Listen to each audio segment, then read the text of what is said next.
La meditación para el día de hoy la he titulado La Iglesia del Nazareno, una iglesia misionera. Y a manera de introducción me gustaría decir que en el mes de noviembre en los Estados Unidos se celebra una fiesta muy importante llamada Acción de Gracias. Todos los ciudadanos la celebran y recuerdan y conmemoran el día en que los peregrinos llegaron a esta tierra de América para fundar esta gran nación. Y en agradecimiento al favor de Dios y a esta tierra fértil, ellos conmemoran esta fiesta con un gran almuerzo que le llaman Acción de Gracias. La Iglesia Nazareno ha tomado esta figura, este ejemplo, para también en el mes de noviembre recoger una ofrenda que se llama Acción de Gracias, en la cual todos los nazarenos del mundo dan su ofrenda, agradeciendo a Dios por su compañía y también para ayudar al esfuerzo de la obra misionera en el mundo. Porque la Iglesia Nazareno es una iglesia misionera. Y en este día me gustaría compartir algo de la historia de la Iglesia del Nazareno Internacional y también en Colombia. Primero veremos lo de la Iglesia del Nazareno Internacional. La iglesia se organizó como una denominación el 13 de octubre de 1908 en la ciudad de Pilot Point, Texas. Este pasado 13 de octubre cumplimos 113 años como denominación. Antes de ser una iglesia organizada, la iglesia ya tenía presencia en 6 países en el mundo. Estos países eran Cabo Verde, la India, Guatemala, Japón, África, México y por supuesto Estados Unidos. Como podemos ver, ya había obra misionera en 6 iglesias antes de 1908. Por eso decimos que la Iglesia Nazareno es una iglesia misionera. Y uno de los 3 valores medulares de la denominación es que somos una iglesia misionera, además de ser una iglesia de santidad y una iglesia cristiana. Hoy la iglesia tiene presencia en 164 países, tiene más de 31,000 iglesias organizadas y 2,600,000 miembros. Dios ha sido fiel. Él nos prometió allí en Mateo 28:20, después de la gran comisión, dijo: he aquí yo estoy con vosotros todos los días de su vida hasta el fin del mundo. Queridos, Dios ha sido fiel. Él ha estado con nosotros y es por eso que hemos podido llegar a estos 164 países. Pero también debemos decir que la iglesia ha sido fiel a la gran comisión de Mateo 28:19, que dice: id y haced discípulos a todas las naciones, bautizándolos en el nombre del Padre y del Hijo y del Espíritu Santo, enseñándoles que guarden todas las cosas que os he mandado. Y la declaración de misión de la iglesia es tomada de la gran comisión, haciendo discípulos semejantes a Cristo en las naciones. Jesús nos mandó a ser testigos de él. Dice Hechos 1:8, me seréis testigos en Jerusalén, en toda Judea, en Samaria y hasta lo último de la tierra. Queridos, Dios ha sido fiel. La iglesia ha sido fiel a esta gran comisión, a este mandato. Y tenemos que decir que algunas veces se pagó un alto precio. Como dice el Salmo 126, 5 y 6, los que sembraron con lágrimas, con regocijo segarán.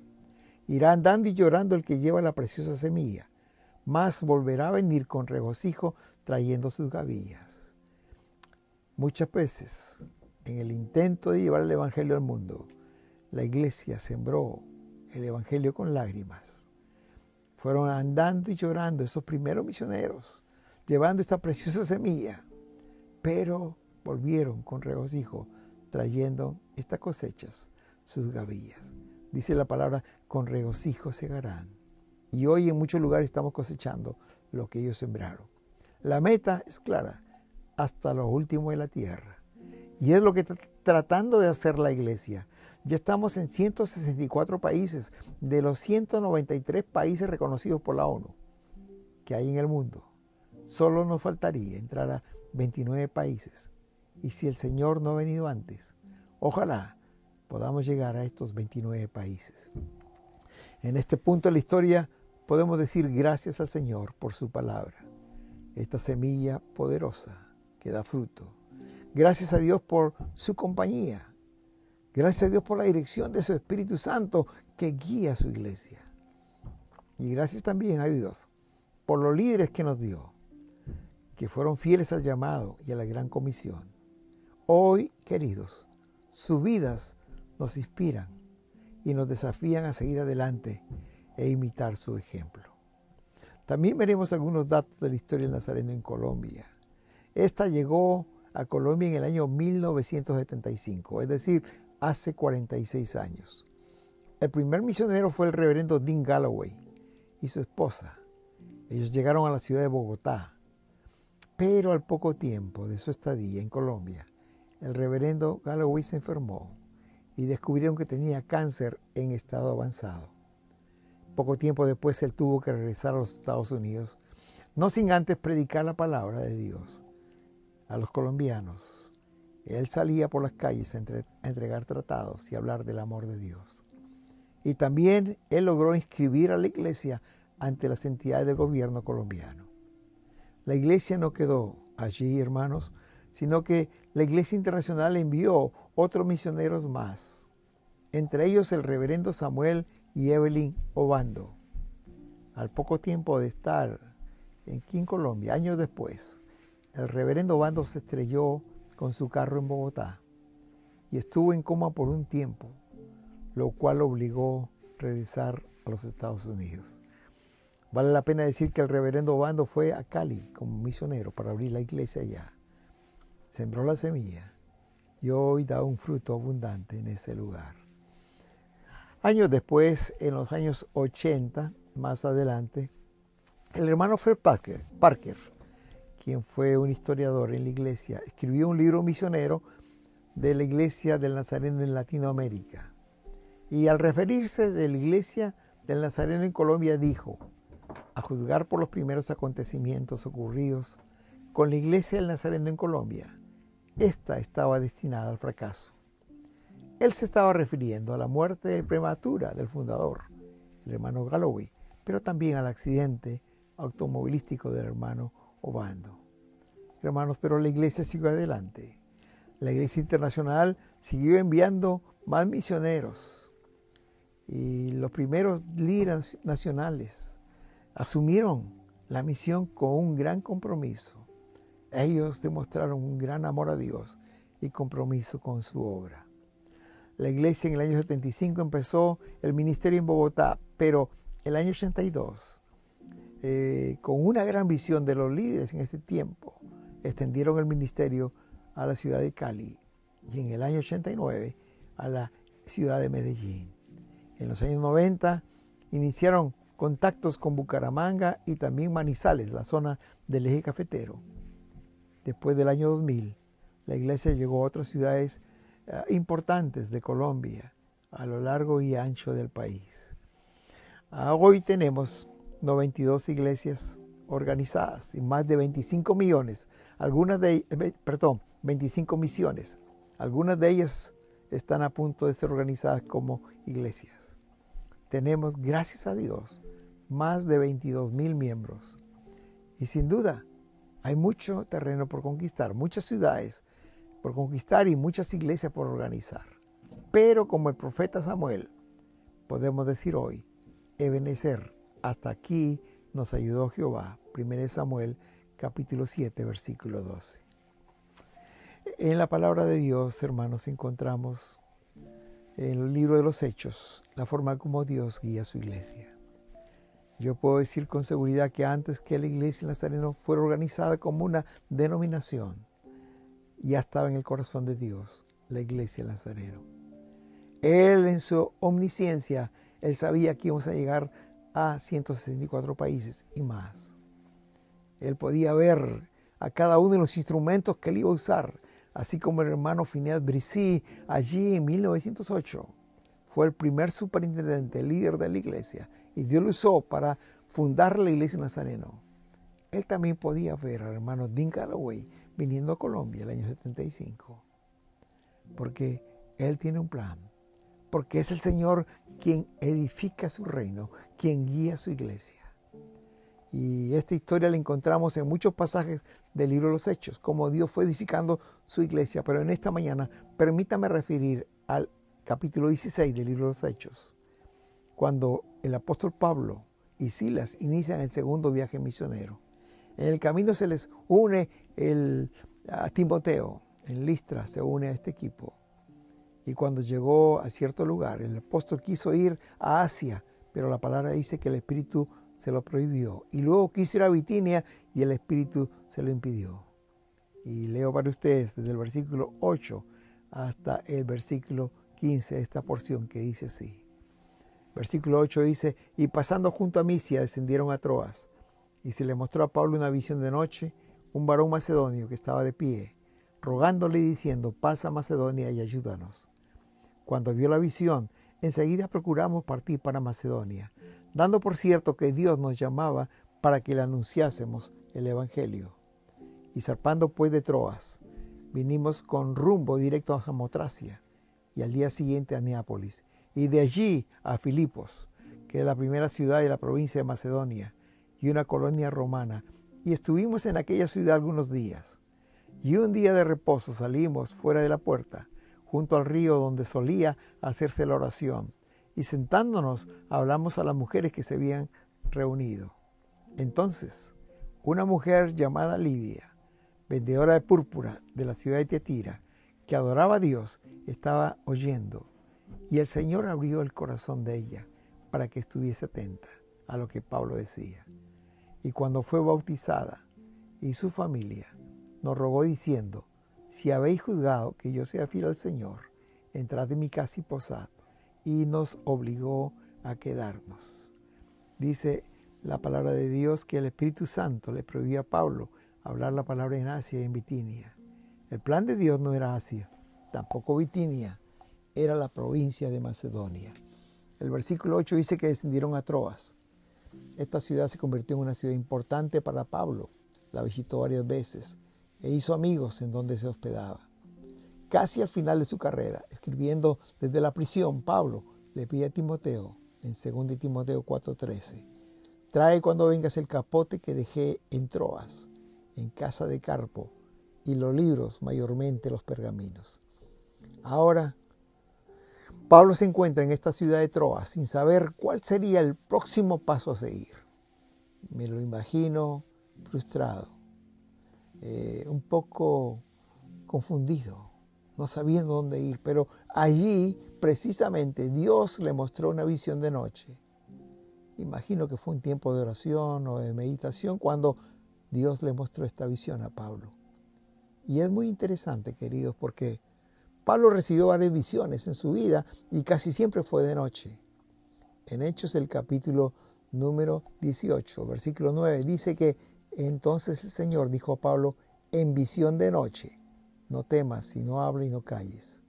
Capítulo 23, versículo 11 dice: a la noche siguiente se le presentó el Señor y le dijo: ten ánimo, Pablo.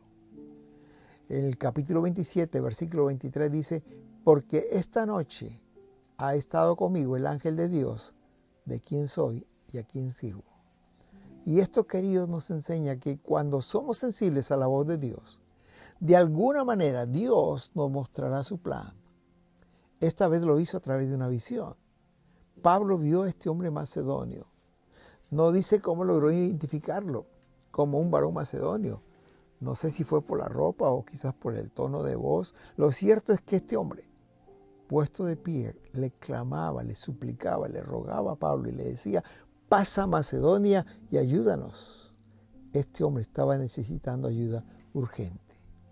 Con toda seguridad, hermanos queridos, era el Espíritu Santo quien estaba mostrando a Pablo cuál era su voluntad, cuál era su plan para Pablo y el equipo. Porque, queridos, Dios siempre quiere mostrarnos su voluntad. La pregunta es, ¿nosotros estamos siendo sensibles a la voz de Dios para que Él nos pueda guiar? Su promesa es clara, dice Salmos 32:8, te haré entender y te enseñaré el camino que debes andar. Mucho más si se trata de su iglesia. Dice el versículo 10 de Hechos 16, cuando vimos la visión, enseguida procuramos partir para Macedonia, dando por cierto que Dios nos llamaba para que le anunciásemos el Evangelio. Me llama la atención esta frase, enseguida. Cuando vimos la visión, enseguida procuramos partir para Macedonia. Es decir, sin demora, inmediatamente procuramos hacer la voluntad de Dios, con la seguridad de que era Dios quien está guiando su iglesia. No había dudas, era el Señor quien estaba guiando a su iglesia. Pablo llega a Filipos, pisa el territorio europeo por primera vez. El versículo 11 y 12 dice que zarpando pues de Troas, vinimos con rumbo directo a Samotracia y al día siguiente a Neápolis, y de ahí a Filipos, que es la primera ciudad de la provincia de Macedonia y una colonia romana, y estuvimos en aquella ciudad algunos días. Llegaron a Neápolis, que era el puerto de Filipos, que estaba a 15 kilómetros de esta ciudad. Luego llegaron a Filipos, y aquí el apóstol Pablo fundaría la primera iglesia cristiana en Europa. Esta ciudad de Filipos era muy importante, había mucho oro ahí. Y dice aquí el apóstol Lucas, dice que era la primera ciudad de la provincia de Macedonia. No está en un sentido cronológico, sino que era la primera ciudad porque era muy importante. Las personas que nacían en esta ciudad, como era una colonia romana, tenían la ciudadanía romana. Es por eso que Pablo, cuando escribe esta carta a los filipenses, el capítulo 3, versículo 20, les recuerda que su ciudadanía no está en la tierra, sino está en los cielos. Dice el verso 12 que se quedaron algunos días allí. Imagino que reconociendo la ciudad, viendo dónde la gente se reunía, averiguando si adoraban al Dios verdadero o tenían algunos ídolos. Y el versículo 13 dice que un día de reposo salimos fuera de la puerta junto al río donde solía hacerse la oración, y sentándonos hablamos a las mujeres que se habían reunido. Muy interesante. Las mujeres que se reunían junto al río era para orar y para adorar. Y eso nos indica que en aquella ciudad no había sinagoga. ¿Por qué? Para abrir una sinagoga debería haber 10 judíos o 10 familias judías que adoraran a Dios de los judíos. Es por esta razón que las mujeres se reunían junto al río para adorar y orar. Dice el versículo 14 que había una mujer allí llamada Lidia, vendedora de púrpura de la ciudad de Tiatira, que adoraba a Dios y estaba oyendo. Y el Señor abrió el corazón de ella para que estuviese atenta a lo que Pablo decía. Y cuando fue bautizada y su familia, nos rogó diciendo, si habéis juzgado que yo sea fiel al Señor, entrad en mi casa y posad. Y nos obligó a quedarnos. Lucas relata 3 características importantes de esta mujer llamada Lidia. En primer lugar, dice que era de la ciudad de Tiatira, es decir, era una mujer gentil, porque vivía o era natural de una ciudad de Asia. Tiatira quedaba en Asia. También dice que era vendedora de púrpura, es decir, era una comerciante. Y era una comerciante rica, porque las telas de púrpura eran muy caras. Eran unas ropas exclusivas, muy costosas. Solamente los reyes y la gente rica se hacían ropas de púrpura. Y en tercer lugar dice que oraba a Dios, adoraba a Dios. Era una mujer religiosa, que aunque no era judía, a su manera, adoraba a Dios. Y se reunía ahí todos los días de reposo, junto al río, a orar. Hermanos, una mujer gentil de Tiatira, de Asia. Una mujer comerciante, rica, vendedora de púrpura. Una mujer que adoraba a Dios, que era religiosa. Dice la palabra en versículo 13 que Pablo llegó allí y sentándonos hablamos a las mujeres que se habían reunido. Mientras que el apóstol hablaba a las mujeres, sucedió algo que solo Dios podía hacer. Dice la palabra de Dios que el Señor abrió el corazón de Lidia para que estuviese atenta a lo que Pablo decía. Queridos, el Señor a través de su Espíritu Santo dice que convence al hombre de pecado, de justicia y de juicio. Y Dios fue quien abrió el corazón de ella para que estuviese atenta a lo que Pablo decía. Y sin duda su fe creció y creyó en el mensaje de Pablo. Porque Romanos 10:17 dice que la fe es por el oír y el oír la palabra de Dios. Lidia aceptó en su corazón el mensaje de salvación que Pablo estaba trayendo. El versículo 15 dice que como testimonio de su conversión, ella fue bautizada junto con toda su familia. Oh, hermanos, este pasaje es muy rico y tiene mucha enseñanza. Permítame resaltar dos. Primero, Lidia adoraba y oraba a Dios, pero aún no era salva. Es decir, ella era una mujer religiosa que cumplía con ciertos ritos de la religión, pero que no tenía una relación personal con Cristo. Eso nos enseña que es posible ser religioso y no salvo. Pero también, hermanos queridos, este pasaje nos enseña que Pablo vino a Filipos enviado por Dios para hablar a estas mujeres. No fue idea de Pablo, tampoco de Lidia, fue el Señor. Él preparó el terreno para que el evangelio entrara a Filipos y entrara en el corazón de Lidia. El versículo 15 dice que nos rogó diciendo, Lidia rogó a Pablo, si habéis juzgado que yo sea fiel al Señor, entrad en mi casa y posad, y nos obligó a quedarnos. Hermanos queridos, aquí vemos una mujer cambiada, y una mujer cambiada da frutos. Fruto de esta vida cambiada por el Señor y agradeciendo a Dios y lógicamente a los siervos de Dios, les rogó que se quedaran en su casa. Les dijo, entrad en mi casa y posad, es decir, quédense aquí. Imagino que Pablo y sus 3 acompañantes al principio se negaron. Y es por eso que dice Lucas, nos obligó a quedarnos. Aquí Lidia da evidencia de una vida cambiada, da frutos de una vida diferente. Yo imagino, queridos, que con la influencia que Lidia tenía, con ese carácter decidido que tenía Lidia, empezó a compartir su testimonio por todos Filipos. Su vida, aquel cambio maravilloso operado en ella, fue muy notorio en la ciudad.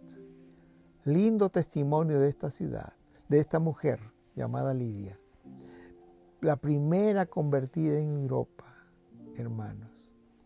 Esta historia de Lidia tiene tanta enseñanza para nosotros hoy, después de 2000 años. Permítame compartir 3 de ellas. En primer lugar, la historia de Lidia nos recuerda que es Dios quien edifica su reino y que la salvación pertenece a Él. Hermanos, aquí vemos en esta historia a un Pablo obediente en llevar el Evangelio a Macedonia. Pero no fue el plan de Pablo, fue el plan de Dios. También fue Dios quien abrió el corazón de Lidia. No fue Pablo el que abrió el corazón de Lidia, ni Lidia que quiso abrir su corazón, sino que fue Dios quien lo hizo, hermanos queridos. Porque el Señor tiene un plan para su iglesia. Es el Señor que edifica su reino y es el Señor quien permite la salvación de una persona, abre el corazón. La responsabilidad de Pablo fue ser obediente, ir, y Dios hizo el resto. La historia de Lidia nos recuerda que Dios es quien va delante de nosotros, que Él tiene un plan para su iglesia. Pero también la historia de Lidia nos desafía a compartir el Evangelio. ¿Saben por qué, hermanos queridos? Porque hay muchas Lidias que están con hambre espiritual. Muchas Lidias que están, entre comillas, junto al río, esperando que alguien les hable del camino de salvación del Señor Jesucristo. Ellas solo necesitan escuchar la verdad. Y Dios se encargará de darles vida nueva. Hermanos, así como Dios envió a Pablo a Filipos, porque había muchas Lidias desesperadas, hoy también esta historia de Lidia nos desafía a compartir el Evangelio con aquellos que la necesitan. No solamente la historia de Lidia nos enseña que Dios tiene un plan, que Él edifica su reino. No solo la historia de Lidia nos desafía a compartir el Evangelio porque hay muchas Lidias que están esperando, pero también la historia de Lidia es un ejemplo de servicio a Dios y a la expansión de su reino sobre esta tierra. Lo primero que hizo Lidia después de su conversión fue servir. Abrió el corazón de ella, pero abrió también su casa para que sus los siervos de Dios se alojaran. Y días después ella abrió las puertas de su casa para que la iglesia se reuniera allí. Hechos capítulo 16, versículo 40 dice que cuando salieron de la cárcel fueron a casa de Lidia y al ver a los hermanos los consolaron y partieron. ¿Por qué? Porque en la casa de Lidia ya se reunían los hermanos para alabar a Dios. También, queridos, se cree que se fue esta mujer la que llevó el evangelio al Asia, a sus familiares y también a sus amigos, porque ella era de la ciudad de Tiatira, y Tiatira quedaba en Asia, y ahí se levantó una preciosa iglesia. Porque en el libro de Apocalipsis, ahí hay 7 cartas que el Señor escribe a 7 iglesias del Asia, y una de estas iglesias era la iglesia de Tiatira. Dice el capítulo 1, versículo 11, yo soy el alfa y el omega, el principio y el último. Escribe en un libro lo que ves y envíalo a las 7 iglesias que están en Asia, a Éfeso, Esmirna, Pérgamo, Tiatira, Sardis, Filadelfia y Laodicea. Hermanos, se cree que fue Lidia la que llevó el evangelio a Tiatira. Y quién sabe si de Tiatira se partió el evangelio a las iglesias de Asia que están mencionadas aquí. Hermanos, ¿recuerdan? Pablo quería ir a Asia, pero el Espíritu no se lo permitió, porque Dios tenía un plan mejor. Dios llevó el evangelio a Asia, no por medio de Pablo, sino por medio de Lidia, porque los planes de Dios siempre son mejores que nosotros, que los nuestros. Dios va delante de nosotros. Fue Dios que antes del año 1908 pensó en la iglesia del Nazareno, a través de un hombre, Phineas Bresee. Fue Dios quien antes de 1975 pensó en Colombia. Y Dios envió un hombre llamado Dean Galloway. Fue Dios quien pensó antes en Macedonia, en Europa, en la ciudad de Filipos. Y en su misericordia, Dios envió a Pablo, a Silas, a Timoteo y a Lucas. Siempre Dios va adelante. La iglesia nace en el corazón de Dios y Él tiene un plan para su iglesia. Y Él tiene sus instrumentos a quienes va a usar también, como usó a Lidia, para esparcir el evangelio en Asia. También hoy, queridos hermanos, Dios está buscando a esas Lidias que estén dispuestas a seguir la voluntad de Dios. Dios está buscando a esos Phineas Bresee que están dispuestos a decir, aquí estoy, heme aquí, envíenme a mí. Dios está dispuesto o está buscando a aquellos Dean Galloway que quieran ir a otras ciudades a abrir su iglesia para el Señor. Conozco la historia de una hermana y me gustaría terminar esta meditación con la historia de la hermana Amalia Henao. Ella es una colombiana que en el año 2005, hace 16 años, conoció al Señor como su Salvador en la ciudad de Nueva York. Alguien la invitó a una iglesia del Nazareno en la ciudad del Bronx, a la iglesia de Bethany Church of the Nazarene, una iglesia americana allí. Y mientras que estaban cantando la iglesia, el Señor tocó el corazón de esta mujer, de Amalia. Y ahí en medio de ese cántico y sin saber lo que estaba sucediendo, ella entregó al Señor su vida y consagró su vida a Él y le dijo, Señor, úsame conforme a tu propósito. Y años más tarde, 2 años después, el año 2007, la hermana fue de vacaciones a Colombia. Y lo primero que hizo a su llegada fue reunir a su familia y compartió el mensaje de salvación que había recibido y el cambio que se había operado en su vida. También reunió a sus amigos y comenzó a compartirles el evangelio. Luego se fue a una pequeña ciudad, a un pequeño pueblo rural llamado La Cabaña y compartió el evangelio con todas las personas allí. Muchas personas se convirtieron y se empezó una misión en La Cabaña. Posteriormente ella fue a una ciudad llamada Cartago, una ciudad más grande, y también hizo lo mismo y reunió un grupo grande de personas. Hoy, después de algunos años, La Cabaña y Cartago son iglesias organizadas. Son preciosas iglesias que tienen ya a su pastor cada una de ellas. Pero la hermana Amalia, en sus tiempos de vacaciones que venía a Colombia, también fue a otro barrio llamado Panorama. Y ahí compró 2 viviendas, 2 casitas en un barrio nuevo para abrir una iglesia también en ese lugar.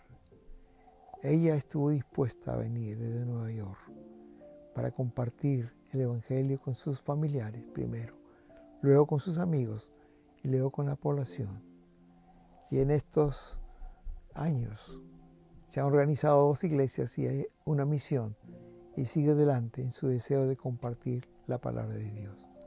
Cuando pienso en la vida y en el ministerio de la hermana Amalia, veo una Lidia de nuestro siglo XXI. Una mujer que está dispuesta no solamente a compartir su tiempo, sino sus recursos, con tal de predicar la palabra de Dios y edificar el reino de Dios en esta tierra. En estos días hablé con ella por teléfono y muy gozosa me dijo, estoy otra vez en Nueva York y he encontrado una sorpresa grande. Una discípula que tenía aquí en Nueva York, la hermana, no recuerdo el nombre de ella, pero era una hermana que ella le compartió la palabra del Señor. Dice que se fue a su ciudad, a su país, de donde ella es natural, a Nicaragua. Y allí compartió el Evangelio con sus vecinos, con sus familiares. Y hoy también se edificó una iglesia, se construyó una iglesia, pero se organizó una iglesia ahí en Nicaragua, por intermedio de esta hermana llamada Raquel Cruz. Queridos hermanos, la iglesia nace en el corazón de Dios. Dios va adelante, Él tiene un plan. Pero Él está precisando de hombres y mujeres que crean en Él y que estén dispuestos a considerar sus vidas y a predicar el Evangelio donde Él los llame. Dios está buscando a los Phineas Bresee, así como en 1908. Dios está buscando a los Dean Galloway, así como en 1975. Dios está buscando a las Amalia Henao, la Lidia de este tiempo, en el siglo XXI. Dios te está buscando a ti, me está buscando a mí como instrumentos de su bendición para llevar el Evangelio a aquellos que lo están esperando. Queridos, Él va adelante. Y hay hoy muchas Lidias que están en el mundo esperando que alguien les hable del Señor. Y su corazón está preparado. Ya Dios preparó el corazón de ellos, pero están esperando que alguien vaya con el mensaje de salvación. Y al igual que Lidia, te invito para que hoy tú te comprometas con el Señor. Y así como desde el primer día, Lidia abrió su corazón, pero también abrió las puertas de su casa para que los siervos de Dios hospedaran, para que ahí funcionara la iglesia y luego fue hacia. También te invito que tú hoy te comprometas con el Señor y pongas tu vida en servicio a Él. Que Dios te bendiga. Amén y amén.